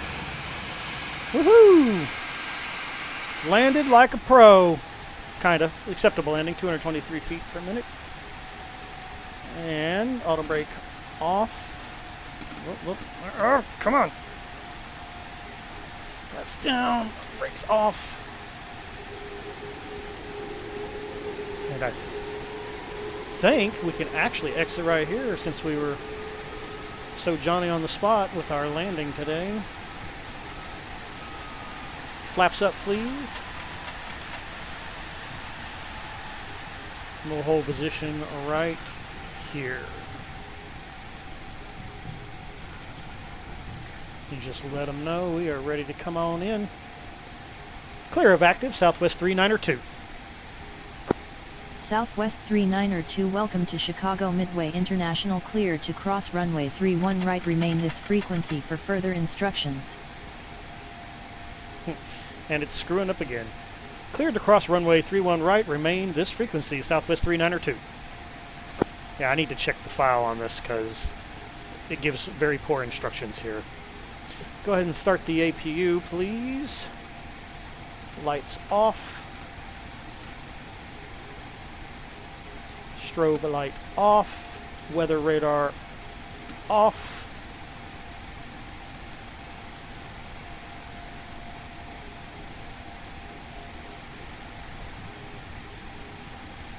I never get ground control over here for some reason, so I need to check the app file. Make sure this guy set up his frequencies and stuff correctly.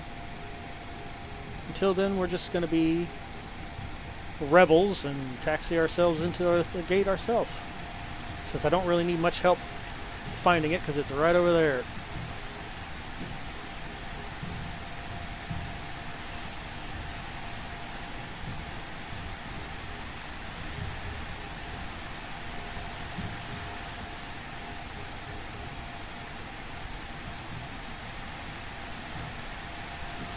Oh, don't tell me I don't have a gate open over here.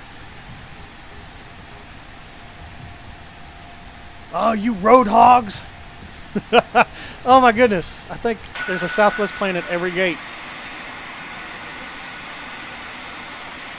Wait, I think there's one available all the way at the end of this run here. This was supposed to be my gate, but unfortunately, the simulator doesn't have any way of knowing. Is the last gate available? Yes, it is! Haha! We'll park here. Slow down, son. I had to adjust every single one of these auto gates because once I put in the payware building here, it no longer matched. Right. Ladies and gentlemen, welcome to your destination. For your safety and comfort, oh, son, please you should have remain done seated spoke with that a your long time seatbelt ago. fastened until the captain turns off the fasten seatbelt Hold on. sign. Just wanted to Shh. Quiet. Uh-oh. Oh, is this marshaller not set properly anymore? He's not guiding me. Why are you not guiding me? You should be guiding me, bro. He is not properly set up. I'm going to have to adjust him.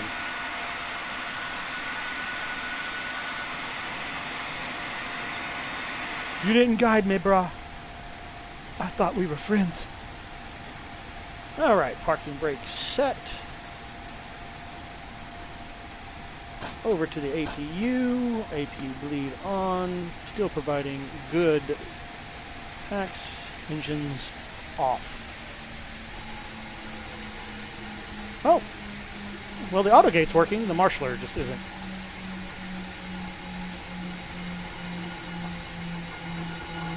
All right. Let's get this aircraft in a proper shutdown position.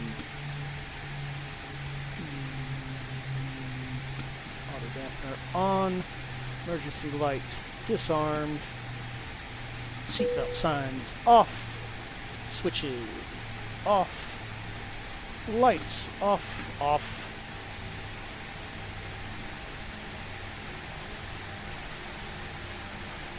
And all you packs, get off my plane. Valve closed, APU disengaged. I need some ground power. Open cargo doors.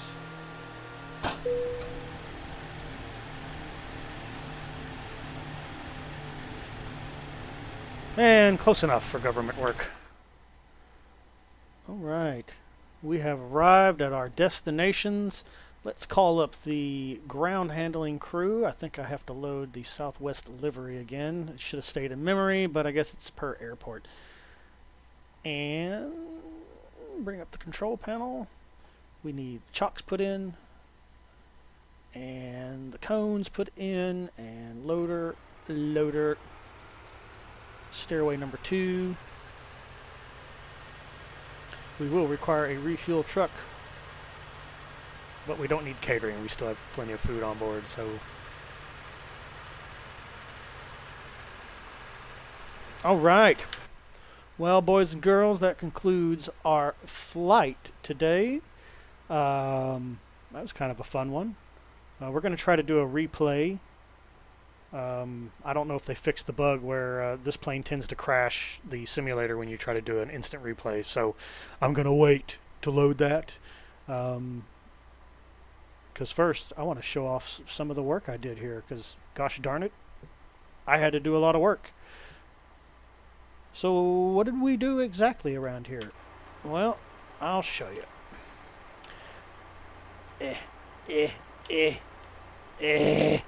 No. There we go. Ha! Okay, first off, all these neat little vehicles you see driving all over the place, I had to add all of that. All of these gates, I had to update every single one of them with the real airlines that belong there, so the new X-Plane 11 spawn-in code would actually start spawning in the aircraft that belong here. I still need to adjust the ground vehicle because this is the actual new X-Plane 11's ground vehicles. This isn't the ground vehicle plugin. I wanted to learn how to use it. And it's pretty good. It's pretty quick to use, but as you can see, these guys got some problems here. I did not put any parking spots away over here, but they got this huge turnaround radius. So we're going to have to adjust some of the things there. Of course, we put all the 3D buildings from the payware are exactly where they're supposed to be. You got vehicles, and all the hangars are over there where they're supposed to be. You got more vehicles driving around there. More of these nice 3D models everywhere. These are all payware buildings from the original payware scenery. What the freeware did was actually put in the real runways, taxiways, nice looking lines, all the markings, all the lighting got put into place. So it took what was a below adequate payware and kicked it up to what you would expect out of a $20 add-on. Yay, there's some more of the ground vehicles I put all over the airport. Looks like gas trucks gassing up at the fuel station. Nice. Nicely done, nicely done. About the only building that's left over from the freeware, because the freeware was made out of facades, so we dumped all those, except for this one. We left this one because there was no payware building for this building, this terminal over here, so we left the facade there. It looks pretty decent. Decent. And that's pretty much it. All this work I accomplished combining these two airports and cleaning up everything in just under 6 hours of work. So it doesn't really take too much time to fix an airport. The only glaring thing that I don't like, but unfortunately I don't have a solution for it right now, is the original lights here were baked into the actual building. There's no way to get rid of them, but they don't shine anymore because FSX and P3D rely on FX shader files, and the technique to light things is much different in X-Plane, since everything is HDR lit. So as a temporary fix, I just went in here and added all these little lights as best I could. So at least you get some nice lighting at night. I'll show you that here in just a second. Let's go back here. I'll just lower the time of day down, 1, 2, 3, 4. And here is the airport lit at night, courtesy of my work. Looks great combined with all the lighting from the original scenery. Beautiful. Okay, well, enough jibber-jabbering. This was a fun flight. I'm going to set the time slightly back. I think we were right about there. Yep, right about there is good. And we'll do the instant replay of that landing that we just did. So here's hoping that it doesn't crash the desktop. If it does crash the desktop, then this is the end of the video right here. Until next time, Captain K-Man signing off. And as always, thanks for flying with me. We'll see you next time.